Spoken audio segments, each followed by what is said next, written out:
గ్రూప్‌లో ఉన్న నా ప్రతి సోదరుడికి గుడ్ ఫ్రైడే శుభాకాంక్షలు తెలియజేస్తున్నాను. ఎందుకంటే ఈరోజు ఒక స్పెషల్ డే.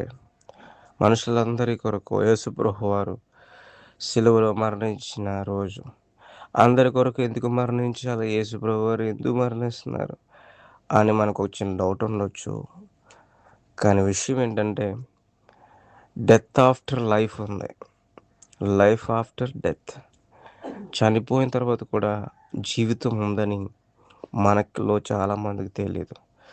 కానీ తెలుసుకోవాల్సిన విషయం ఏంటంటే, ఈ ఫ్లెష్ అంటే ఈ శరీరంతో ఉన్నప్పుడే మనం జీవించేసిన తర్వాత చనిపోయిన తర్వాత మన శరీరానికి మరణం ఉంది గానీ, మన ఆత్మకి మరణం లేదు. అయితే ఈ ఆత్మ ఎక్కడ జీవించాలి? రెండే 2 మార్గాలున్నాయి. ఒకటి జీవిస్తే పరలోకంలో జీవించాలి. లేదా నరకంలో జీవించాలి. మరి నరకంలో జీవించడం, పరలోకంలో జీవించాలి అనే నిర్ణయం ఈ భూమి మీద ఉండగా మనం జీవించే జీవితాన్ని బట్టి ఆధారపడి ఉంటది.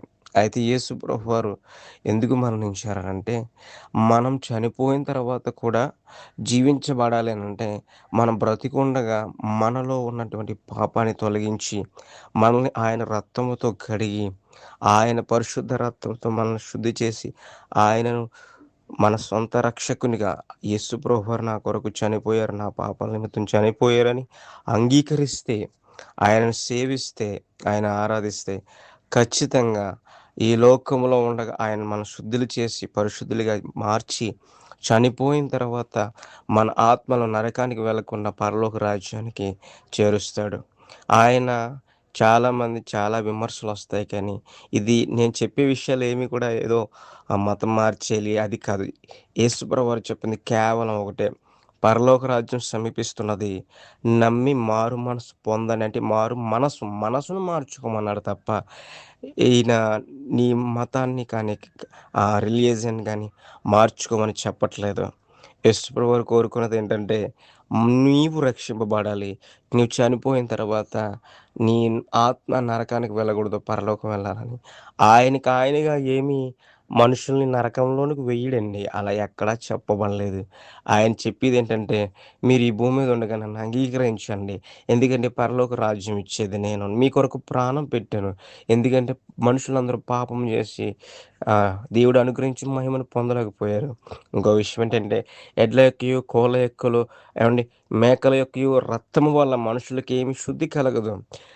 వారి యొక్క పాపములు పోవు. ఎందుకంటే ప్రతిదీ కూడా సృష్టించబడింది దేవుని ద్వారా. అవి దేవుళ్ళు కావు. అవి పరిశుద్ధమైన రక్తాలు కావు.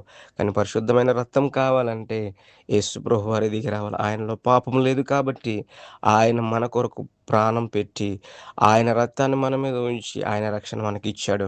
అందుకే ఈరోజు ఆయన చనిపోయినందుకు చాలామంది బాధపడొచ్చు కానీ ఆ రోజున. కానీ అసలు విషయం ఏంటంటే ఆయన చనిపోయింది మనం చనిపోయిన తర్వాత బ్రతకడం కోసం ఆయన చనిపోయాడు. కాబట్టి ఎవరైనా యేసు ప్రభువుని అంగీకరిస్తే ఆయనలో ఉన్నటువంటి నిత్య జీవాన్ని అందరూ పొందుకుంటారు. ఈ గుడ్ ఫ్రైడేకి ఉన్నటువంటి స్పెషల్ అదే. ఎందుకంటే గుడ్ న్యూస్ ఏంటంటే మనము చనిపోయిన తర్వాత కూడా పరలోక రాజ్యంలో జీవిస్తాం. ఎందుకంటే ఈ రోజున యేసు ప్రభువారు సిలువలో మరణించి చనిపోయారు నా కొరకు అనే ఒక నినాదం తెలియజేస్తుంది. కాబట్టి దయచేసి ఇది మత మార్పిడి కథ కాదు. దేవుని గురించినటువంటి సువార్త. ఆ వార్తను అంగీకరించిన వారు ఖచ్చితంగా పరలోక రాజ్యానికి చేరతారు. నేను చెప్పేది మీరెవరు తప్పుగా అనుకోవద్దు. ఎందుకంటే ఇది కేవలం మిమ్మల్ని ప్రేమించి మీరు నాతో పాటు చదువుకున్న వారని గ్రహించి మీ క్షేమం కోరి నేను ఈ మాటలు తెలియజేస్తున్నాను.